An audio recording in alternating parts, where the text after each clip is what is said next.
Hey, what's up? Christine Ferea, bare knuckle world champion. You're watching the Marcus Deegan Show. The Marcus Deegan Show. What's the story, guys? Welcome to another episode of the podcast. I'm your host, Marcus Deegan, shooting from the amazing Sticky Paws studio. Nice to have you in the building today. We got another sick episode. Matter of fact, I talked to this girl about 3 years ago. She was the second podcast I ever did when I was shooting out of my living room at home, right in smack bang in the middle of the pandemic. She's probably one of the hardest chicks on the planet, and she will smash you from here to breakfast time. She is currently the champion of the world, the bare knuckle champion of the world. Would you please welcome to the podcast the toughness herself? I can feel it coming off me. Give it up for Christine Ferea. Yeah, nice to have you here. What's up, buddy? What's up, man? Thanks for coming on. Thank you for having me, dude. Hey, it's been a minute, and I did want to say that, you know, when I first started doing this and I started reaching out to a bunch of people, you were the one of the first people that said, yeah, I'll come on and do it. So you were there right at the very beginning, so I want to thank you for that. No, I thank you, having interest in me as well. Back then, I think we were both in that middle space of what we were doing, so it was pretty cool. Well, you know what, bare knuckle, I think it's even a lot bigger than what it was. Yeah.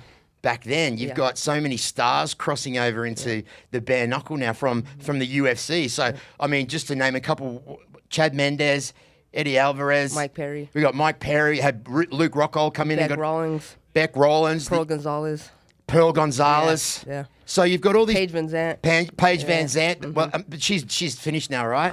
I'm not sure. Yeah. I'm not sure about that. What do you think it is that these people from the UFC, what do you think the realization is when they step from that sport into your sport? What's the first thing that they think, holy shit, this is different than what I expected? Yeah, and I think the people that are coming from the UFC, they want to test themselves in a different way. It's bare knuckle, and they don't have to go to the ground. I think they can go to a different weight class. I feel like in the MMA world, you got to cut more weight because people are cutting more weight. You don't have to cut as much weight. If you're a 155er, you can maybe just shoot up to 165. You don't have to worry about someone laying on you. Yeah. The wrestling aspect of things. Yeah. I know Luke Rockhold, Yeah, I liked what he said afterwards. Fuck that, I'm not doing it again. Right, yeah, and who's the other guy? The Greg football Hardy. star. Greg Hardy. He's just like, man, this is for the savages. I'm not about that life. Yeah, it's a different breed of people. I was talking to Joel Bauman last week, and he does a bit of the bare knuckle MMA for Jorge Masvidal's production, and so I see it's becoming a lot more mainstream now. Like a lot more people are doing it. A lot bigger stars are coming into it, and David Feldman's just done such a great job with the production of it, and now it's going worldwide. So, are you happy with the organization? Are you really happy being there? Yeah, absolutely. He's given me a chance to shine on a huge platform. I've been there since the beginning. I'm the first ever bare knuckle world champion, 125 pounds. I'm going to be in the Hall of Fame. So I have a great platform. They treat me well. They pay me good. They give me everything I want, pretty much. Yeah. I mean, it's so funny listening to you, and not funny, but you kind of talked about this 3 years ago when you were just coming into this. I mean, how long have you been in the organization now? 5 years now. 5 years.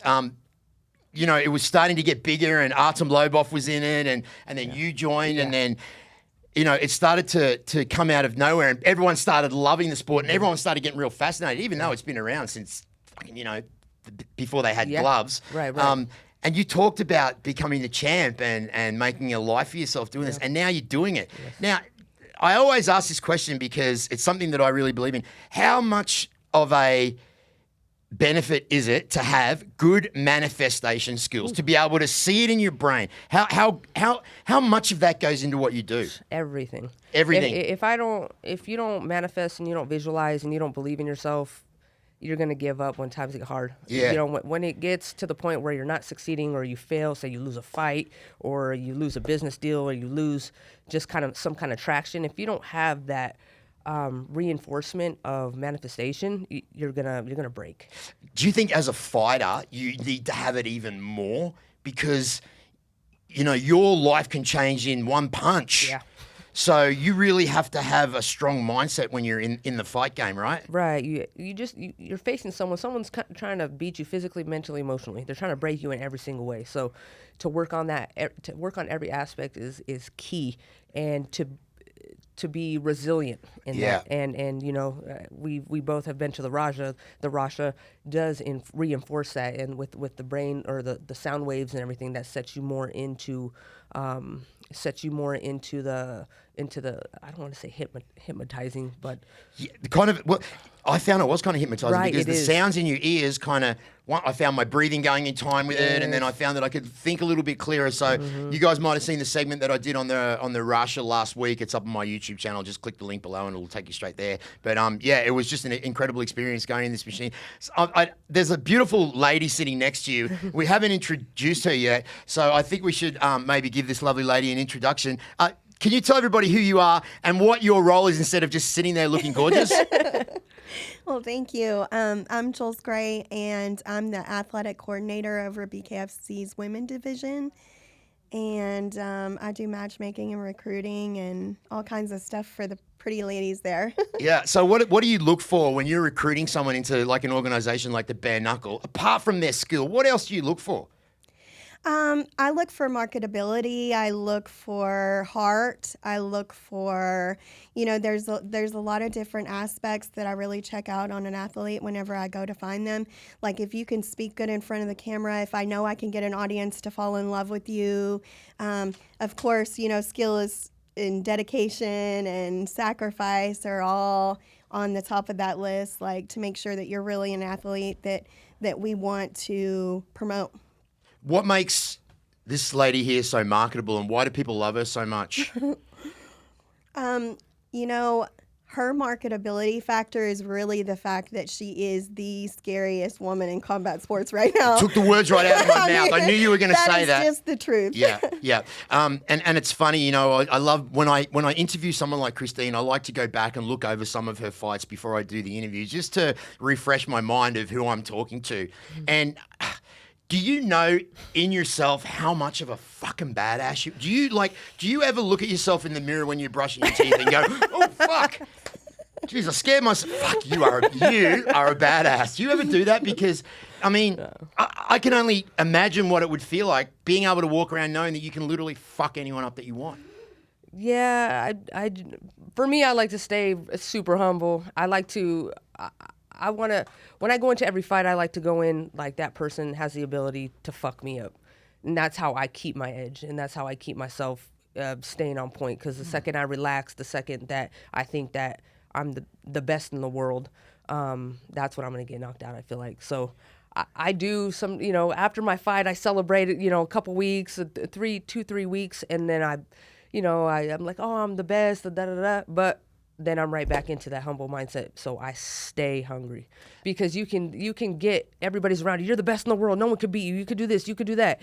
But you can't let that get to your head. You can't, because it can very quickly. Fuck, it would go to my head so quickly. I'd just be walking around beating everybody up. I'd be wearing a t-shirt saying, I'm the fucking champ, bitch. Right? Pointing at it, walking into Walmart going, hello, sis. No, but I really love that about you, that you're so humble. And I suppose that's why you're very successful at what you do. You don't have this blown out ego. You know what your limitations are as a woman, and you know what you can do. Right. And what you can do is just extraordinary. And I've seen you do it to so many women. I've seen you do it to countrymen of mine. Beck Rawlins, I love you. You really put one on her as well. Yeah. But one of my favourite fights that we were talking about this earlier on, I've just got to refresh because I can't remember the girl's name. I always forget her name. Taylor Sterling. How the fuck could I forget that name? So I want to talk about that fight for a second, because talking about humility and knowing, what your expectations are compared to what your skill is. She walked into that ring dancing and like she had already won the fight. Yeah. Right? Yeah. Now, I don't know if you guys have ever seen this fight. If you haven't, make sure you look it up. Christine Ferea versus Taylor Starling. Taylor Starling, right? See, her name is forgettable because I've never seen anything like it happen. Let me just give you a brief rundown. She walks out, called you out. Actually, she called you out first, right? Do you want to go from there? She called you out, and I was having an interview, and she wanted the fight real bad. I was on an interview. She came up behind me, snatched my belt from me. And then, good thing my lawyer and one of my other managers were there to hold me back, because I was about to just... You would have beat her ass right there? I would have tore her ass apart. That was complete disrespect. Yeah. But so she actually took your belt off my you, belt. and it fell on the ground too, from what I can remember, right? It did. Yes. Yeah. Anyway, so You had a little me. Like, And yeah, so she was super confident, wanted that fight. I was like, at that point, I was like, let's do it. Called David Feldman. I was like, dude, put that fight together. So he put that fight together. We fought. And yeah, and if you haven't seen it, she snatches Christine's belt. She's calling her out and calling her all these names online. And all of a sudden, she walks out into the ring like this big production, dancing, swinging punches. This is no joke, guys. 40 seconds is all it took for her to not get knocked out, to quit. After she got a couple of nice ones of these right on the dome, she was like, looked at her manager, and her words were, "I can't do this. I can't do it." Yeah. So mentally, she was already beaten. What do you think it was that mentally beat her so quickly? And at the weigh-ins, so we stood off at the weigh-ins, and she put her head on my, like, I can get close to you and stuff like that, but if you touch me, that's when things are gonna get kind of weird for me. Yeah. So she put her head on mine, and I pushed her, and she just went flying. I think that's where it started. She kind of flew back, and I think she realized right there That your power. Yeah, like there's a strength difference between us. And Yeah, did you feel it then as I well did when too. you pushed? When I felt her, I was like, ooh. She doesn't have very much balance. Now and then you're like, I was like, this is gonna be kind of fun tomorrow. so what's it like? What's that feeling like when you smash someone in 40 seconds and they literally tap out in front of the whole world saying, "Nah, I'm done." She turned her back so you couldn't hit her. I really didn't. It was surreal. I would never. Anytime I go into a fight, I think I'm going in and it's gonna be, especially for a world title. When someone's preparing for me, it's the biggest fight of their life. They're in the best shape, the strongest mental, emotional, coaches all around them, the whole family's behind them. So I expect them to be their most solid. Yeah. So when that happened, I was like, whoa. Yeah. And then, when she was crying to get out, I saw she was begging to get out, but I don't think the referee Murglarati saw that. No, he didn't, because her back I was did. to him. I was like, okay, she's done. And then I thought it was over. I was like, holy shit, this is over. Yeah. And then they let her back in, and then I cracked her with a 2-3, Yeah. and then she turned around, and then I kind of missed. After I went after her, it's kind of my MMA kind of came back to me, and Yeah, I like right. chasing her. Yeah. And then they called it, and it was just I just had more fight in me. I had to build up. I didn't even let a quarter of what I had trained for out. Guys, one thing that, anyone that listens or watches this podcast knows that we love combat sports. One thing that we love about combat sports, especially with the women's combat sports, this girl has everything. She moves forward, she's strong as fuck, and she has some really, really amazing combinations.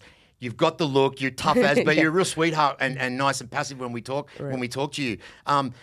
Where do you go? Like, how far is there any other divisions in mind? Is there any other sports in mind? Is there sticking with this and that's it? So what's the? I have a lot of different things I want to do. I actually do want to move up to 135. I want to try that. I don't want to move down. 125 is pretty low for me already.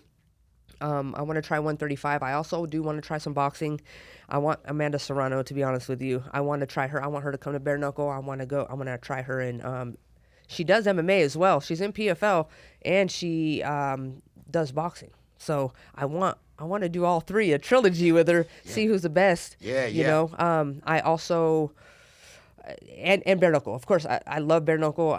They've given me the opportunity, the platform to shine and to be able to get to this level and be where I'm at. So forever loyal to this promotion. And it's amazing that it's growing as quick as it is. Like, Yeah. I remember back in the day when they first started the UFC and people were like, this sport's never going to work. It's never going to happen. Yeah. And now look at it. They were saying the same thing about the bare knuckle, and now look at it. Right. And they said the same thing about UFC. When the UFC first came out, nobody believed in it. They were shutting them down left and right. David Feldman came in. They were kind of doing the same thing, but Yeah. I mean, it's growing, and people love it. What I love about David Feldman is when you go in there, he does it. He wants nonstop action. So he wants us to go in there and fight, and that's what I love. I don't like to be, the hold. If you're in the hold for longer than 2 seconds, they break it and they reset you. So it's action packed, and I think that's what a lot, the social media and people these days, they want instant gratification. Yeah. And it fits that. And I think that the reason that sport is like that is because, for one, you get opened up really quickly if you take a Yes. few good solid punches, and it can be over rather quickly as well. Yeah. How are you when it comes to injury? I mean, I've seen one fight where you were just really banged up. Like one, Yeah. forgive me for, was that in That was in 2019. in 2019? Yeah. Did you win that fight? No, actually, it was a Split decision, really, was it? no. I think they gave her unanimous, but Right. it was. It could have gone either way. I won that fight Yeah. anyway, but yeah. How does that affect you when you lose one like that? Does it make you oh, more I haven't determined? lost since. You haven't lost since? No.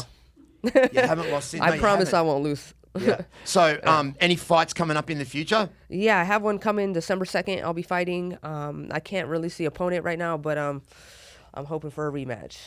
Ooh. So go back on YouTube, have a look and see. No, that's great. So it hasn't been announced who your opponent is. Has it been announced that you're actually fighting in December? Where's that card being held? Salt Lake City, Salt Lake City. Utah. Yep. The opponent is not released right now, Yeah. but I know I'm on that card, so I'm preparing for that right now. Are you one of those people that it really doesn't matter who it is if anyone stepped don't up? Yeah, no, I don't care. Yeah. No, I don't care who it is. I want to be prepared for that person. I want my notice. When you look at some of the biggest names in female combat sports overall, you look at ladies like Chris Cyborg, Ronda Rousey, Layla Ali. Do you think that now you're coming into that category as well? Like, are you going to be one of those iconic females that just blitzed everybody on the face of the earth like I you believe are? so. I believe so as I well. believe so. Just the way I prepare. Like, I'm in a camp now.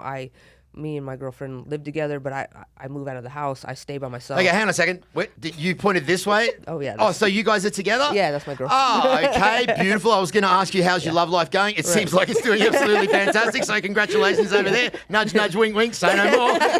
But no, that was going to be my next question. So you're in a relationship. Oh, that's fantastic. And you've got a fight coming up in December. Is there going to be any babies in the future for you, Christine? She brought 3. So She brought so that's a hard no, right? a hard no. Hard no. Oh, well, congratulations. So I bet you feel safe just walking around everywhere you go now. Yeah. Oh, you have no idea. Yeah. It is amazing to It feel is, like right? that kind of protection all the time. Yeah. Have you ever got in any kind of outside trouble, outside of the ring? Has anyone ever mouthed off or tried to pick you for a fight? Or do you just, as soon as you take your jacket off like that, they're like, fuck that. No, not really. No. Nah, people don't mess with me. I think it's maybe the tattoos. Yeah. And they're like, oh, she looks like she could whoop someone's ass. And I'm like, I'm glad because I don't have to get in any shit. Yeah. I don't have to go to jail for beating somebody up. Yep. I don't want. There was that one guy, the trucker guy. Oh. But Yeah, okay, let's talk about that. Yeah. oh my God. We were traveling to Florida. Or somewhere, Alabama or Florida or something like that. And I was driving, and what did he do? He almost hit me. A big semi. And what did I flip him off or something? Yeah, I think she was just kind of talking shit through the window. Like, yeah, flipped and him off. then he followed us off. He followed me off my exit. Horror movies start like that, Christine. And I was like, Horror movies or what the- pornos, one of the two. I was like, bro, like, yeah. He got out in the middle of the street to my car, and I like to get out because I don't want to be sitting In the car if someone approaches you, right? So I'm gonna get out, and then his woman was in the passenger seat recording, so I'm not trying to go to jail. Yeah. So I'm gonna defend myself, but I'm definitely not gonna be sitting down in a car, when someone's trying to attack me. Can you imagine that, driving down the road in fucking Alabama and you look out the window and you see bare knuckle champion Christine Ferea fucking up some big fat fucking truck driver? That would be awesome. Speaking of big fat truck drivers, actually, you know what? I'm going to bring a guy and he wants to say hello to you. He wanted to meet you. He actually fights in the bare knuckle as well. Awesome, He had okay. his first fight not too long ago. Do I need headphones? Yeah, you'll need headphones for this one because I don't know if he's still in the sauna. He has got one of the biggest chins I've ever seen on a man. Can I just get a little bit more volume on my headphones as well? And we'll get him to do a side profile. You can come in if you want, George. Just get on your knees. Right over there. I didn't mean it like that, guys. You fucking weirdos. I didn't mean it like that. And then I'm going to do the big intro for Jimmy Justice. Just Jimmy, give me the thumbs up if you can hear me. I'm doing this. Okay, now. Oh, there we perfect, go. perfect. There it is. There it is right there. Okay, Big head. perfect. Nice. Got nice. it. Yeah, we're How's your background? I like that background. Let's just wait till you finish stuffing your fucking face and then I'll give you the intro. Ladies and gentlemen, they call him the Beetroot King. He's been a buddy of mine for many years now, all the way from the United Kingdom, fighting under the Bare Knuckle Fighting Championships. Would you please welcome to the podcast the man, the myth, the legend, the Beetroot King, Jimmy, the Chin Man Justice! Yo, what's Good up, man. dude? The Chin Man. How are you, Jimmy? I'm good, mate. I think I'm almost the first guy to fall asleep on the Marcus Deegan podcast. Oh, you were falling asleep. Sorry about that. Hey, Jimmy, how the fuck do you get through a full bare knuckle round with a chin like that? I want to know. How does it not get clipped? You must have a cast iron jaw, my friend. I do, but I've got to keep my chin down, innit? Yeah. Yeah. But, shout out to Jimmy's iced coffee. Keep your chin up. All right, there you go. There's an aimless plug. They normally cost $250 for that plug, Jimmy, but that's all right. Hey, Jimmy, have you met the champ that I got sitting right next to me? And if you haven't, Jimmy Justice, Christine Ferea. Hello, sir. Hi, Christine. Hello, nice to meet you. Fan of yours. I may have met you in Las Vegas in the UFC gym, Randy Couture's gym. Is that correct? Oh, You yes, train yes, there? yes. I used to train there. Yeah, I used to pop in when I was in town for the McGregor fights. Now, Jimmy, when was your last fight and when are you back in there again? Well, you'd have to ask the BKFC. My last fight was on March. It was a cracker fight. I don't know if Christine, if you've seen it, but it was voted one of the bloodiest battles in BKFC history. So not bad for a debut. Yeah. I beat an unbeaten opponent, very tough Kyle Cassidy, and it was a fight for the ages. You know, we really went at it toe for toe, tooth and nail, and I was the victor. His face is the thumbnail on BKFC 37 on YouTube. So, Beast. Jimmy, Look at those knuckles, dude. I know. Why do you love the primal? Why do you love the primal side of BKFC? What is it about that's different to normal boxing and mixed martial arts? And I know you've done both. Why is BKFC the preferred combat sports for you? Yeah, 2-minute rounds, fast pace, dirty boxing allowed.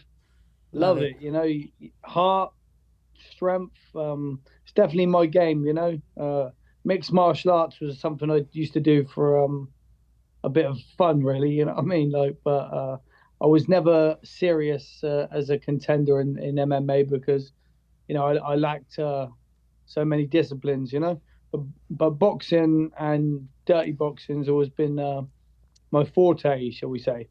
You're such a character, Jimmy. You got such a great personality, and you really speak well. And a great chin. And you have a great chin, and you really speak well on camera. Is there anything you want to say to Mr. David Feldman so we can get you back in that ring quick sticks? Yeah, Mr. David Feldman, I've sent you a message. He's acknowledged me. He also acknowledged me after my fight on BKFC, and he said, great fight, which is, you know, that's an honor, man. The main man messaging me saying, great fight. So let's get me in America because I'm appreciated in America. I'm on this top podcast with Marcus Deegan. I've got sponsors from America. I've got many friends in America. I've just started in a movie in America. Let's give my American fan base some more Jimmy Justice. You know what I mean? They appreciate me more than England do, that's for sure. And he's got a chin like a superhero, and he's as hard as a coffin nail. Let's go, David. Get him on. Yeah, David, let's get Jimmy back on. So anything to say to Christine? Jim? Yeah, when you next out, Christine? December 2nd. Oh, cool. Is that in Utah, is it? Yeah, Utah. Utah, yeah. Get me on that card, Mr. Feldman. I want to fight on Christine's main card. Let's go. Well, let's see what we can do to get you in there. Jimmy, just give us a quick talk about the movie that you were just in, brother, real quick. Okay, Warrior Island. It's a mixed martial arts movie, but it's basically like a tiki island.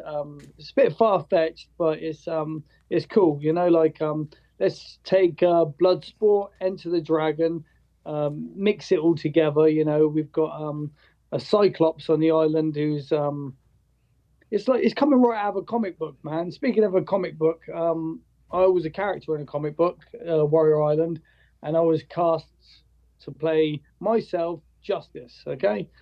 I've met some interesting people on this Warrior Island, and I'm looking forward to the premiere in the 11th of November. Shout out to that little cloud-chasing bastard Viking Sammy. Oh, what's going on with that? I'm coming for you. What's going on with that? Tell me, Jimmy, who is this guy? What's going on with that? Call him out right now. He's a fake, mate. I thought he was a big deal YouTuber, and I thought, oh, brilliant, I'm going to make some money fighting this guy. But then his subs and views don't add up. The man's a fake. He's a fart. But you know what? I'm going to beat him up anyway. I don't really take the money, so come on, Samurai. You ain't got the heart to get in the ring against me. It was just, what's going on? Clout chasing is what he was. Yeah. So he's a dad, he's a husband, he's a fucking plumber, he's got a superhero chin, and he's a movie star, and he's a BKFC fighter. His name's Jimmy Justice, and he's one of my good mates, and I'm really happy that you popped in today, Jimbo. Thank you very much. Yeah, big up Beetroots, big up Patrick's Irish Sea Moss, big up Mental Joe Apparel, and I'm coming for anybody in the middleweight division in the BKFC. Ooh-wee. They're all afraid to fight me. That's the truth. Welcome to my world, buddy. Well, ladies and gentlemen, say thank you very much. You just chimed in all the way from the UK. Jimmy, I love you, brother, and we'll talk Nice to you to meet soon. you. Thank you very much. Oh, and Christine, are you a fan of the ice bath? Absolutely. Yeah, I love it. You know, I get in there and I say to myself, I'm a fighter. Exactly. Don't cry. I'm a fighter. Yeah. Jimmy Justice, ladies and gentlemen. All right, ciao. Ciao, mate. Adios. Adios. Bye-bye. I love you, brother. I like him. Bye-bye. Oh, he's a great guy. He is great like, he personality. should be a superstar, this guy. Like, look, Understand my body. oh, we'll show the body. Fight. Get it on. Throw us a few punches. Have you got undies on? No, I haven't. All right. This is, I'll tell you a joke, yeah? All right. So, I went into the ring one night, yeah? I took off my robe. I forgot to wear my shorts. The boss. Oh, I I'm like just that. joking. Here's my Raging Bull impression, yeah? If you fought Sugar Ray, you would say, the thing ain't the ring, it's the play. So give me a stage where this bull here can rage. Although I can fight, I'd much rather recite, that's entertainment. He looks like a young Robert De Niro with a bigger chin. Oh, come on, mate. Love you, Jimmy. Thanks, pal. I'll see you, mate. See you, mate. Bye-bye. Bye-bye. Jimmy Justice, yeah? Or Beetroot King on Instagram. We got you, brother. Thanks, Jimmy. Bye-bye. Cheers, Bye-bye. mate. You know, you asked earlier what we look for in athletes Yep. that we're recruiting. Yeah. This guy's the total package. Oh, no, he's everything. Can you talk to somebody maybe at the organisation and so we can get this man another fight? Because honestly, he is the whole package. He's funny. The ring is the play. So give me a stage where this bull here can rage. I know I can play. You know, you're still on. I think he was reading it back. No, Is that it, right? I love that guy, honestly, and he can fight, man. He is a good fighter. He's hard as, and he's just his look. Those the UK Yeah. guys and girls, they are tough. Yeah. I just cornered a girl from the UK that just fought a world title fight, and man, she was tough. She didn't come out the victor, but man, she went 5 hard rounds. Yeah. You know, with Britain Hart. So it was a great fight, Melanie Shaw. Yeah. Yeah. I just saw your girl that we were just talking about before. What's her name again? The one that you beat up really bad in 40 seconds? Taylor Starling. So she just had another fight where she came out worse for wear. Yeah. Well, I think that was her Sagala fight. I think that was her first. Was that bare-knuckle was fight. that the first one? Okay, yeah. That was a great fight, by the way. Teresa Sagala versus Taylor Starling. If you guys check that fight out, you'll love it. Yeah. I mean, when does the combat world for you become something that? Fuck. I suppose that's a stupid question because you're not even going to be able to. You plan on doing this for another minute, right? Yeah. Yeah. Yeah, I feel strong. I feel good. I got the fire. I just. Yeah. Can we take these off now? Yeah. Oh yeah. We can take these off now. I feel like I'm yelling. That one down there as well. Yeah. But I still feel strong. I still feel good. You know, I'm not going anywhere anytime soon. So what about as far as like sponsorships that are indicative to your brand? Is your brand still Misfits? Yeah, I'm still Misfit. You're yeah. still that's still, my fight name. Yeah. Right, that's your fight name. What about brands and sponsorships? What are you looking for when it comes to that? Like, obviously, maybe a tattoo company would be Oh good. yeah, absolutely. You know what I mean? Maybe a barber that can do that hair, or you do your own hair, right? Huh? You do your own hair? No. You don't? I wish. Yeah. It'd be a lot cheaper for me. Yeah. No, I do it weekly, so like every 4 or 5 days, I'm getting cut. So. Yeah. Yeah. I mean, I just love to represent brands that are solid and loyal, and represent, like to give to the athletes and me give back to them, return on investment. It's going to be great for them, going to be great for me too as well. Have you ever punched yourself while fighting? Punch myself? Yeah. Actually, during shadow boxing, boom, boom, boom, I've hit myself. Yeah. I really have. Yeah.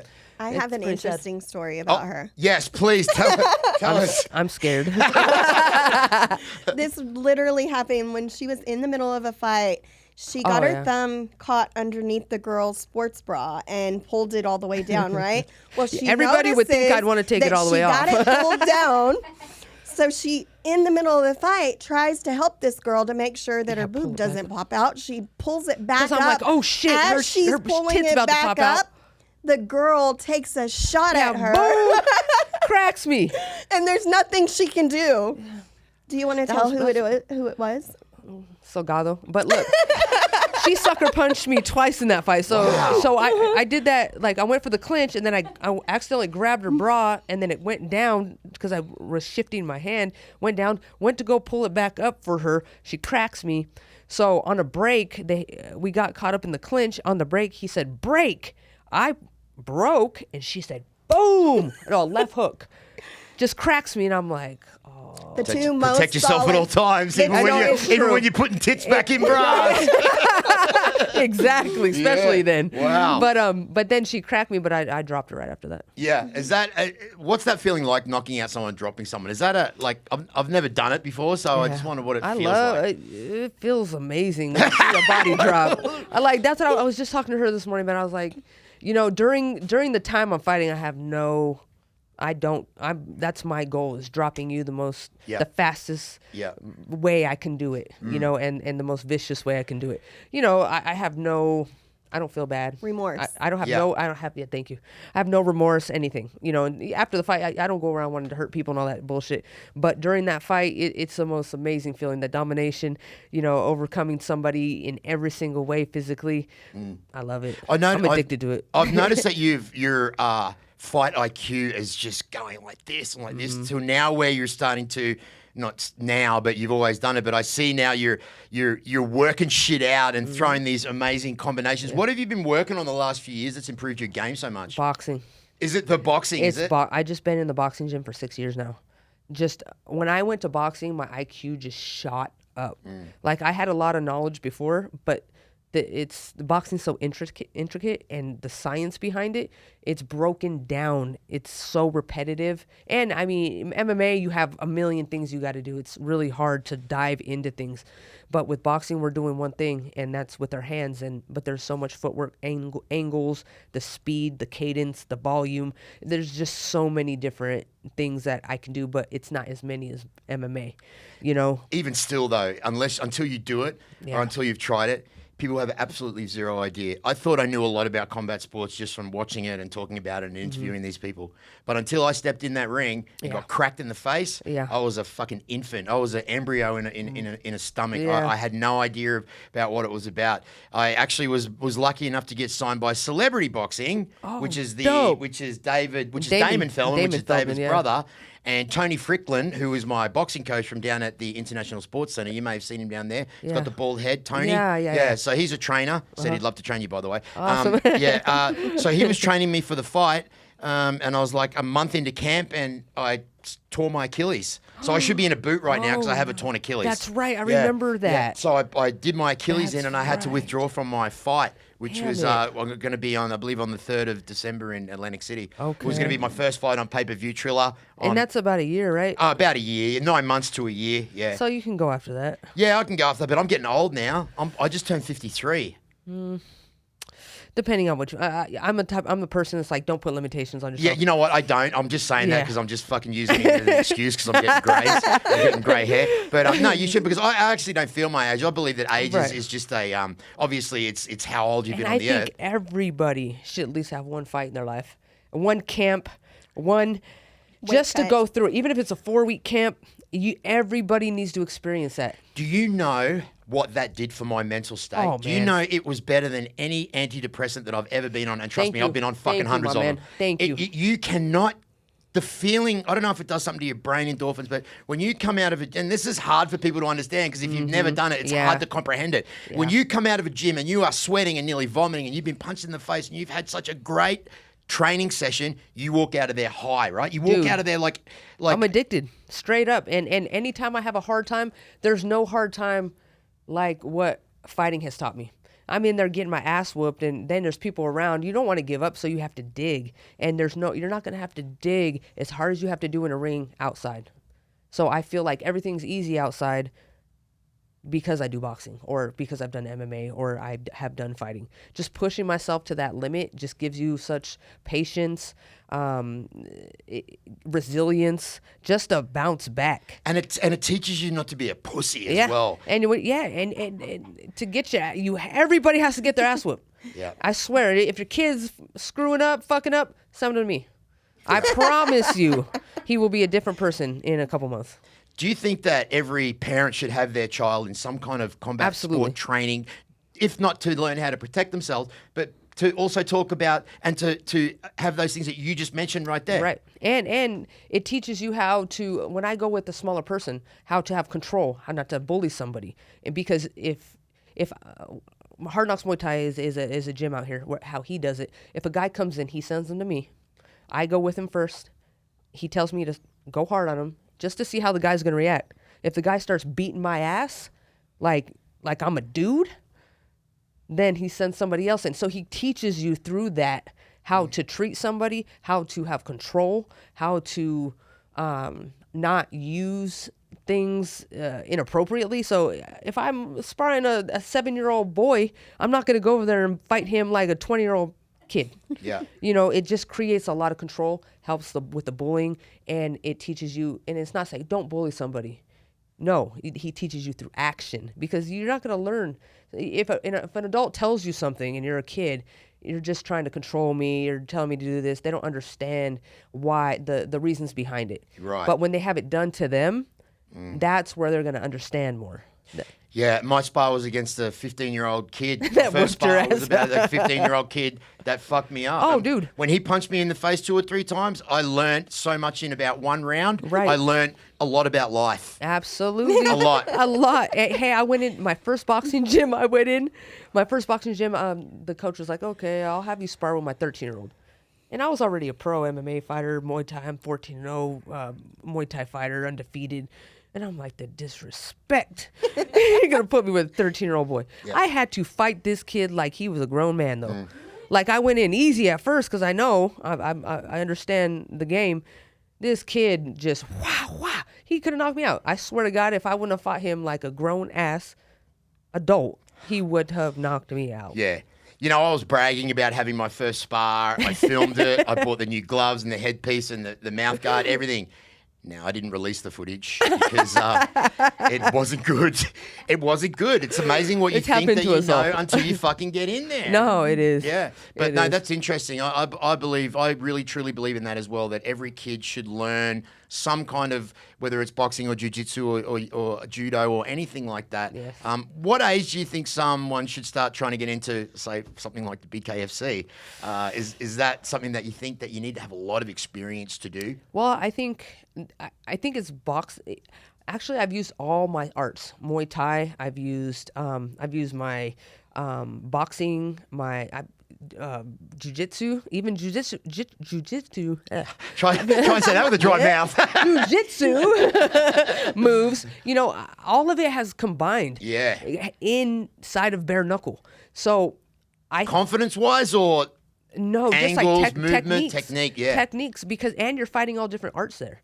So I'm fighting a MMA girl, or I'm fighting a boxer girl. I'm fighting a girl maybe with wrestling, judo, and Muay Thai or kickboxing. So, I have all kinds of different arts from all over the world.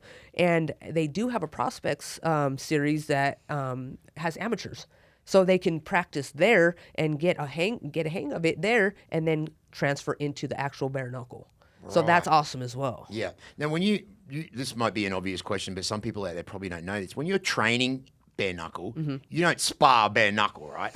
No. Right. No, it's all boxing, but I do a lot of conditioning. I started off with the rice and the sand, and then I went into the Maki Warrior boards, and then steel poles, and then So real blood sport shit. yeah, I do that shit. Wow. Definitely. And does that make a difference on the knuckle? Yeah, I don't break. Right? I don't break. Your hands don't break? Would you have any, like, where's your areas?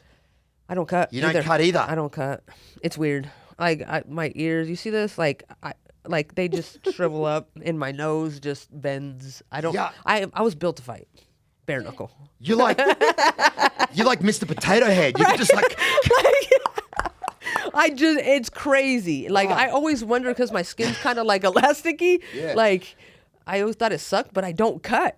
wow. And I'm a bare knuckle world champion, and I don't cut. And my last fight, she got stopped with a cut. yeah, like, that's right. Yep. so now it's- where was that?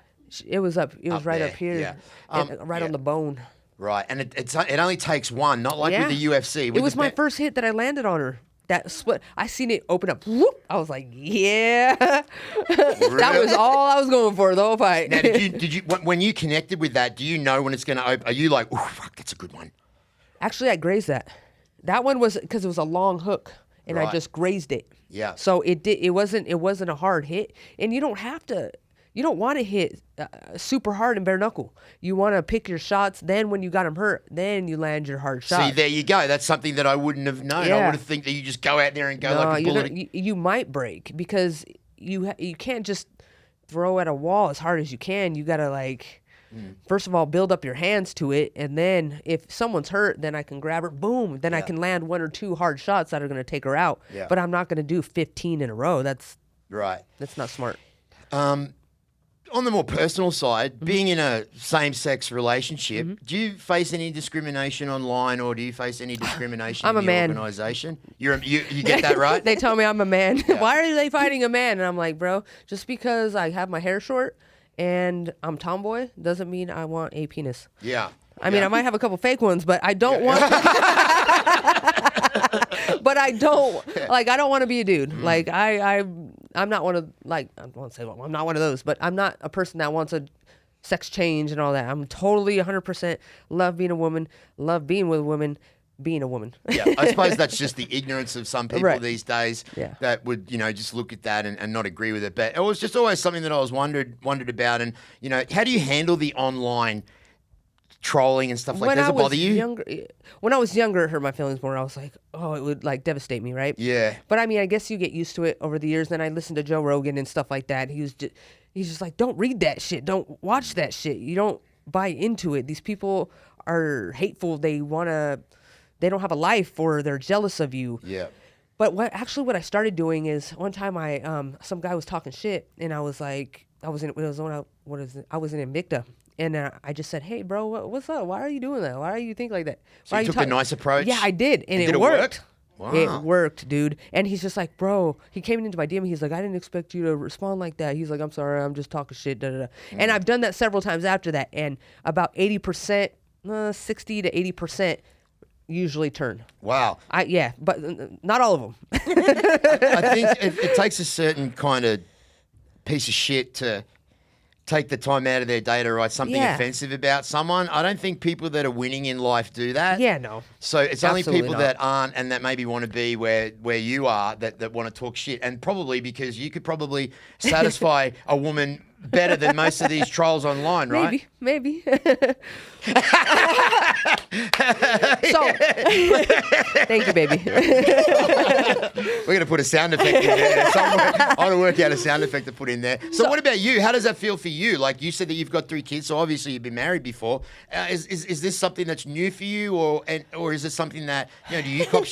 Is this? I took her, guys. Oh, Sorry. You did? Yeah. I hear this a lot, that a lot of women that have met a lot of men and had a lot of boyfriends that have never been completed by that, all of a sudden will find a woman and get everything that they've been looking for all along. Would you agree with that? Yeah, absolutely. It's definitely a different kind of demographic, I guess, than what I was used to. Whenever I met her, it was kind of like that loving, caring, compassionate type relationship, which I had really wanted for a long time. So, you know, in my eyes, it wasn't uncomfortable or anything. It's just like love is love, you know, and whenever it doesn't matter like who you fall in love with, as long as you're just having that feeling and that bond together, right? Yeah. But I mean, I changed, I guess. I was never attracted to a woman in the beginning. Ever. You know what I'm saying? Ever. And but I always brag, and I say it took a world champ.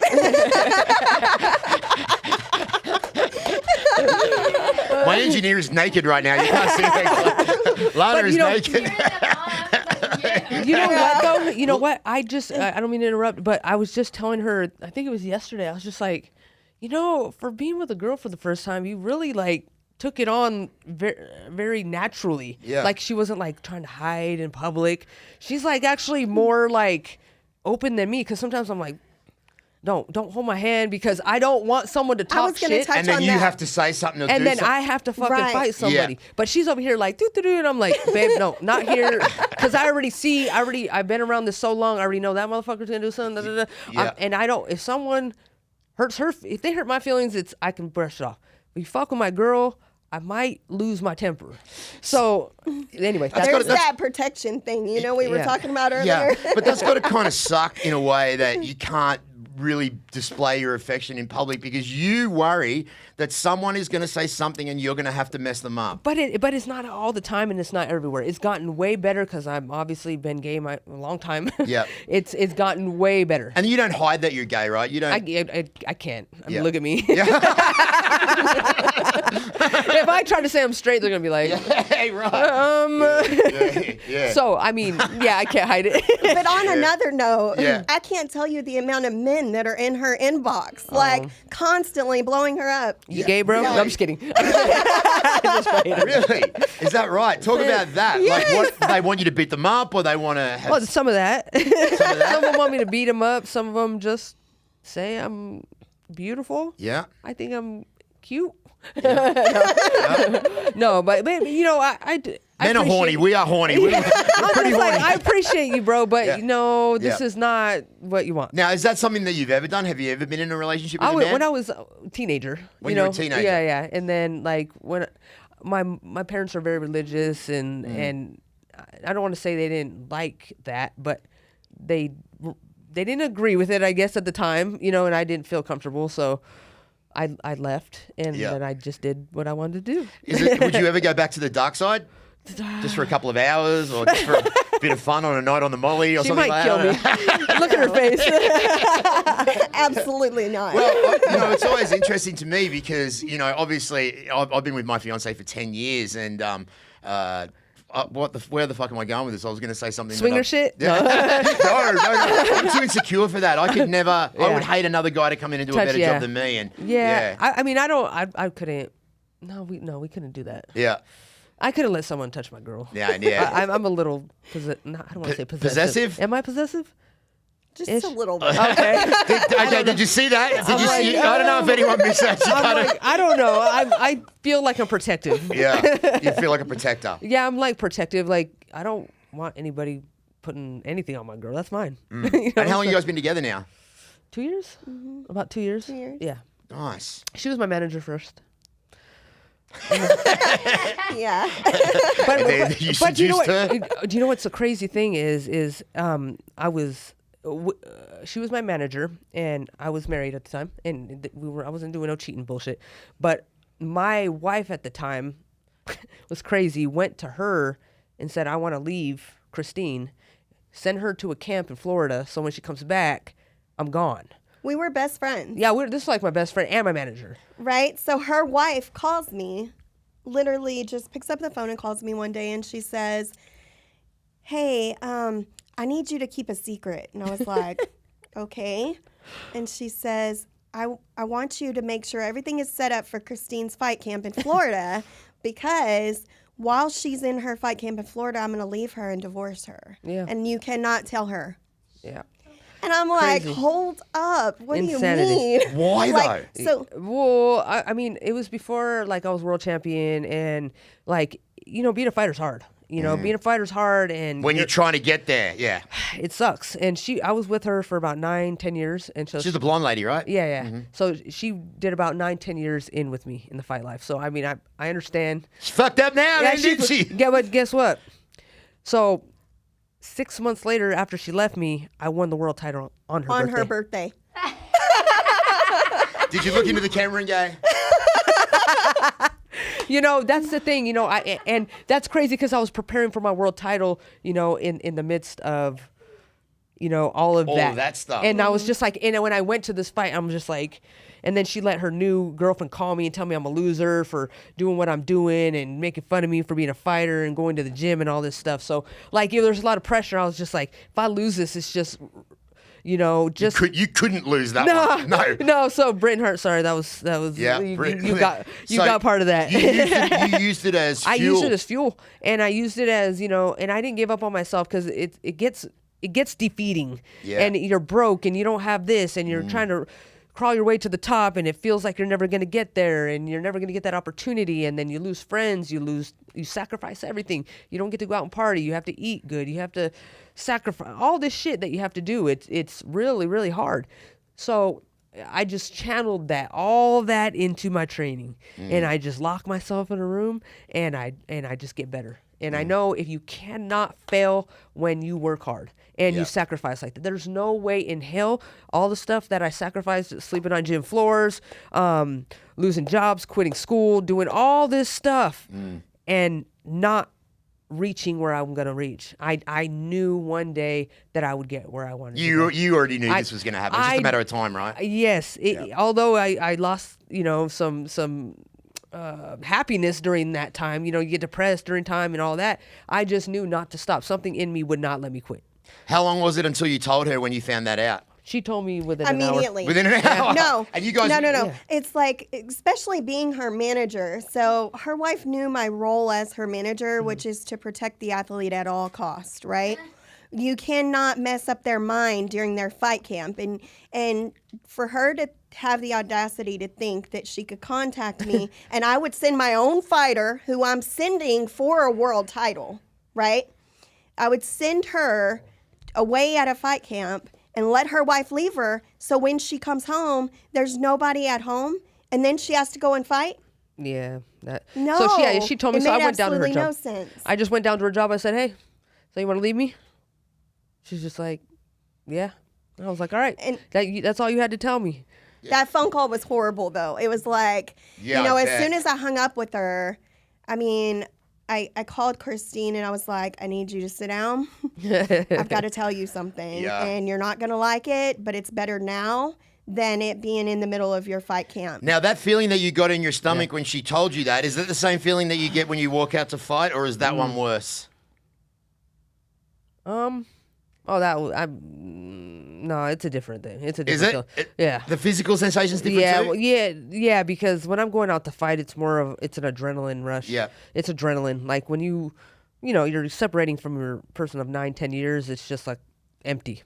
Yeah. You know what I mean? At that time, it's the empty feeling. So that it's totally different. But it was funny how that it kind of directed But you actually, in the way... on the way there, I did get the a little bit of the adrenaline. Yeah. Yeah, on the way, but like that feeling of knowing, okay, this.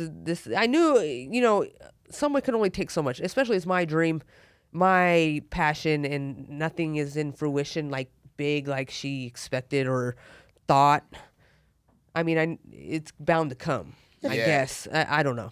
The fight game is really difficult on relationships, period. Yeah. Really? Like What a lot of fighters encounter, marital problems and problems with their families because athletes have to be so dedicated and they have to sacrifice so much of their time and they have to be selfish to a really big extent that's hard for people to deal with in a family setting. So... Do you think this is why you guys are going to be successful, is because you kind of know the way that it is and realize that what she's doing isn't out of pure selfishness, it's just what she's got to do, right? Yeah, and the crazy thing about it is, like I said earlier, I work at BKFC. I also work for Raja Elite, so I'm their athletic coordinator as well. So I am integrated with athletes from every single step of my life, and I understand what I need for that athlete to do to be successful in our promotion. And I need her to do the same thing. So I'm very understanding, and that walk of life is very familiar to me. And now that you've gone from manager to partner, watching her fight, is the feeling different? Oh my gosh. So Worse? yes. Yeah. It truly is. Not that I didn't care about her prior, but I will tell you, when she fought Beck, prior to that fight, a bunch of people were hitting all of us up in our inboxes and stuff, and they were kind of talking about it. Some of Beck's friends were hitting me up, and they were saying, it's not fair that you work for the promotion and all of this, and she's fighting, and but one thing about me is I'm a complete non-biased person. Fair across the table. Like, it's my job to bring her talent to the table because she wants to prove she's the best. And that's so what I I'm said. going to bring the best competitors to her. It's her job to handle them in the ring, not mine. That's what I said. And I was just like, you know what, baby? If you bring somebody to the table, even if they beat me, it's my job not to. Not to get beat. Right. So I don't care. Bring the biggest, baddest bitch. I swear I'm going to put her down. But the story I was going to tell you is that's our mentality with each other. We're competitive too. With each other? Oh yeah. Really? Yes, Oh, very. It's bad. Do you ever say, come on, then fight me, bitch. Fight me. Fight me, bitch. You want to get competitive? Fight me. As you're holding your belt. No, because she's a little smarter than me. All right. I'm just like, okay, you're smarter than me. Fight me then. Oh, that's great. Oh, that's awesome. I love that story. But when we were backstage, I went up to Beck and I said, I just want to let you know that I've been a fan of you for a long time, and I want to wish you good luck out there, and I hope you have a safe fight, and I'm rooting for both of you girls to just give your hearts out there, And she was like, you know what, thank you. And she had a few things happen backstage where she needed some help with her team and stuff, and I helped her, and she was just she was perplexed by the fact that I could be a very neutral person in this. And that's what I want. But when they went out to the ring to fight, first time ever, I felt like, I'm in the bullpen, right? And she comes out, and I just started having this huge anxiety attack. Literally, like, I was shaking, and I was just oh she my cares. gosh. Yeah. So it's never personal then. Is that what is it ever personal? Whoa, like, it's got to be, right? No. For me, like, if say I'm friends with somebody, like, I liked Taylor before the fight. Like, I liked her when she first came out. But when we signed that dotted line and you try to test me and take what I have, like, I know how to turn it off. So it's personal. You're trying to take what I've been working for, just like Nate is. Nate, you're trying to take what I fucking work for. You're not taking it. And right now, when we sign this dotted line, you're my enemy.